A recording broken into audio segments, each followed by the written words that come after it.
Please be advised, viewer discretion is strongly recommended. None of the content presented here has been exaggerated or taken out of context. What you're about to hear includes the exact statements from the defense's closing arguments in the federal trial against Sean "Diddy" Combs. In today's video, you'll hear the defense team's final attempt to persuade the jury, highlighting key evidence, testimonies, and critical moments from the trial. Some language has been censored to comply with YouTube's guidelines. This is a voiced-over reading of real courtroom dialogue based on live reporting from courtroom journalist Inner City Press on X.com. All parties are presumed innocent until proven guilty. Listen at your own discretion. The assistants buy Astroglide. It's not what the company is doing. This is not a racketeering act. I'm going to RICO. There's no evidence of possession with intent to distribute drugs. David James said he's in Saint-Tropez. He's asked to get an 8-ball of cocaine. I asked him, anything to do with Sean Combs? He said no, he kept it from him. Why would he hide it? It's people in creative fields doing what people in creative fields do. It's not racketeering. I'm gonna talk about Cassie. Can you sex traffic your girlfriend? Maybe, if you push them into prostitution. But he's not making money from it. Jane has some texts that are very anti-hotel night. Cassie, she doesn't. People are in love. People are having sex. Let's say your partner wants to do something and you don't. Where does that land? Cassie wanted this, including to be close. It's like, my wife is from Los Angeles. I hated LA. Now I love Los Angeles. Sorry, that's how it happens. Cassie, she is a beautiful, sexy person. She was with Michael B. Jordan, like the most handsome man in the world. She is not messing around. Cassie is not clutching her pearls.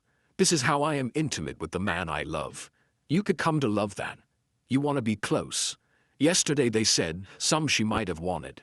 Oh, they said Can, Daniel Phillips, and Intercontinental. If she likes 75, can number 76 be trafficking? Talk about going 0 to 60. Nothing said to him. She doesn't want to even do these again. Mr. Donaldson cross-examined Daniel Phillip. Let's look at the text. Sean asks, are you home? She says yes, talks about fantasies. That is their lifestyle. She writes, I'm not gonna do too many of these, my mother would. She writes, my p is so hot. They are doing through this together. I'm gonna play part of the video. In this Intercontinental video, it's more likely than not, it is Combs' phone.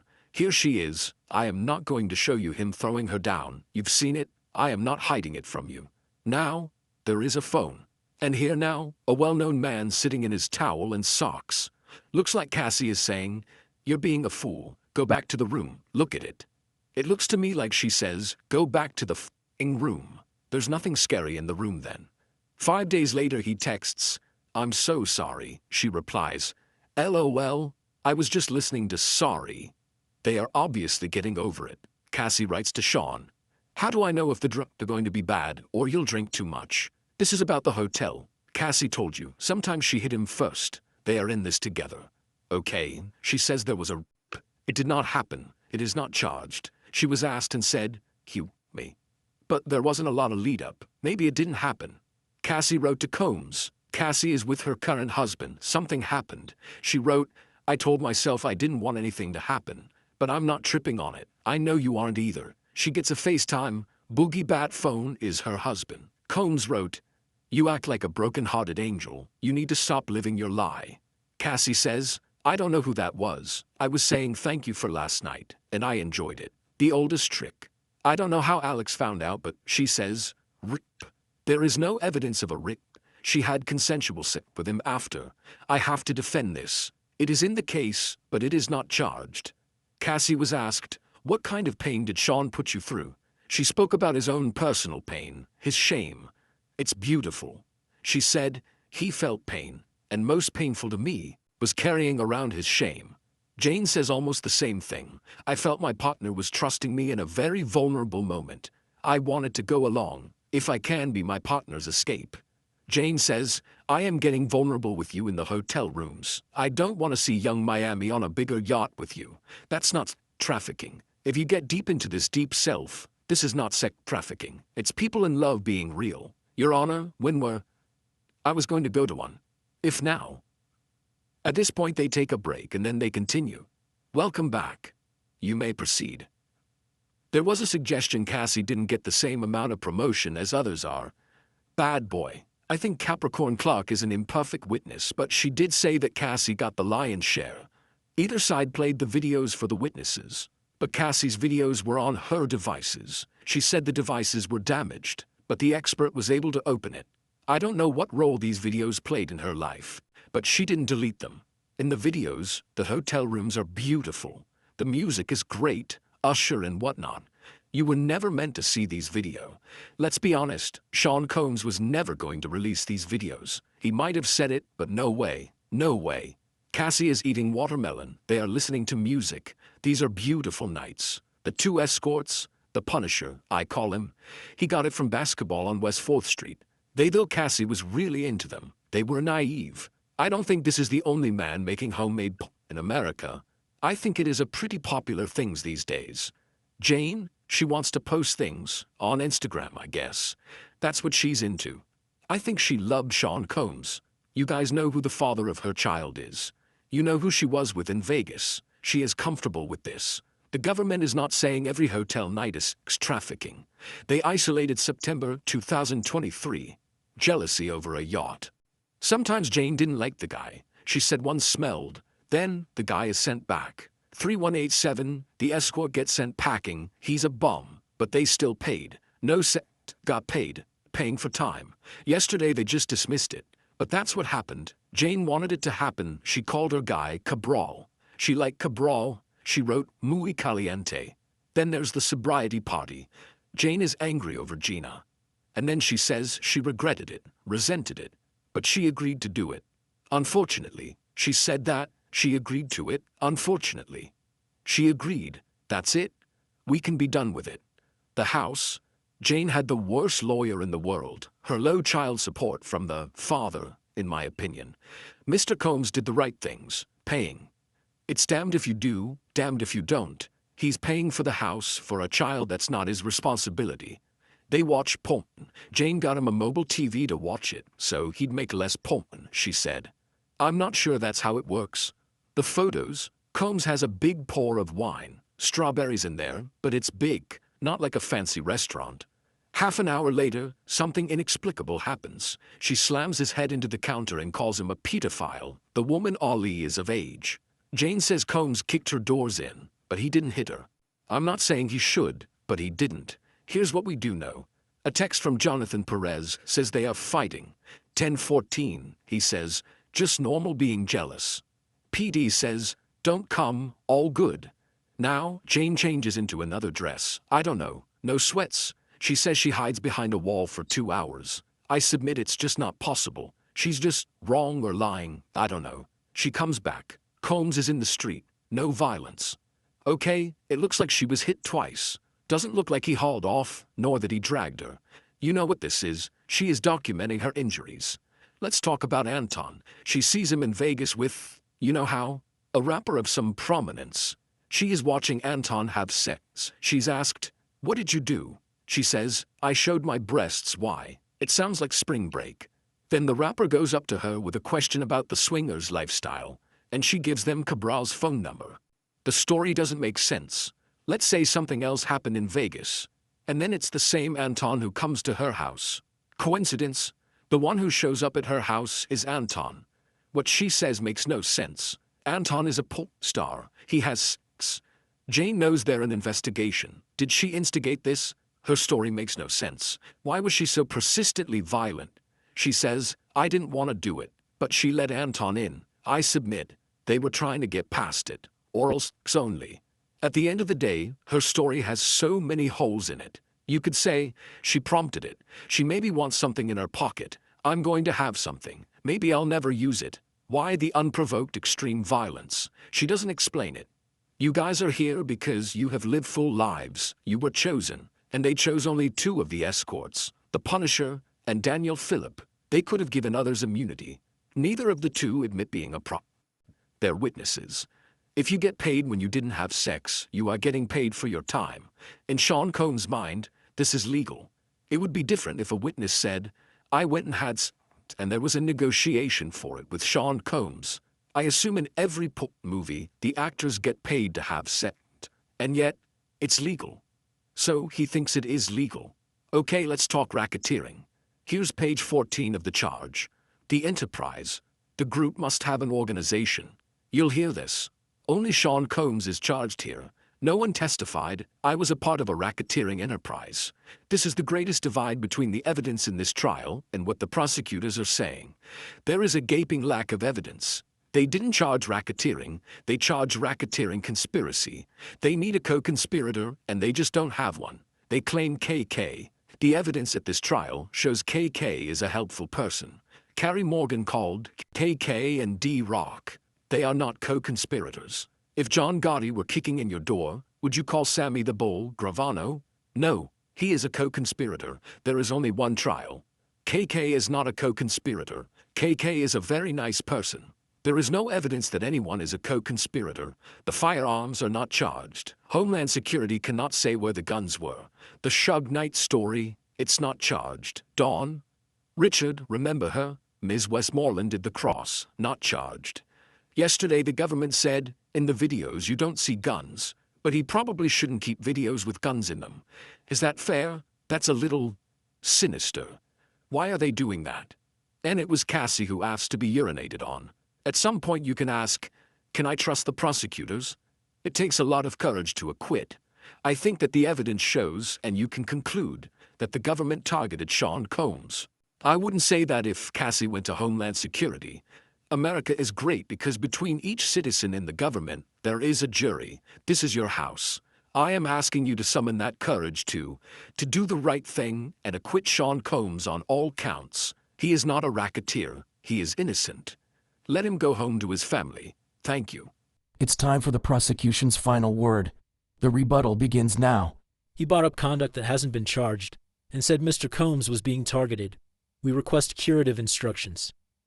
Then the judge turns to Combs' lawyer and tells him, you should have phrased it differently, but you went on to focus on lack of a conspiracy, and asks him, what about the targeting charge? How is that not improper?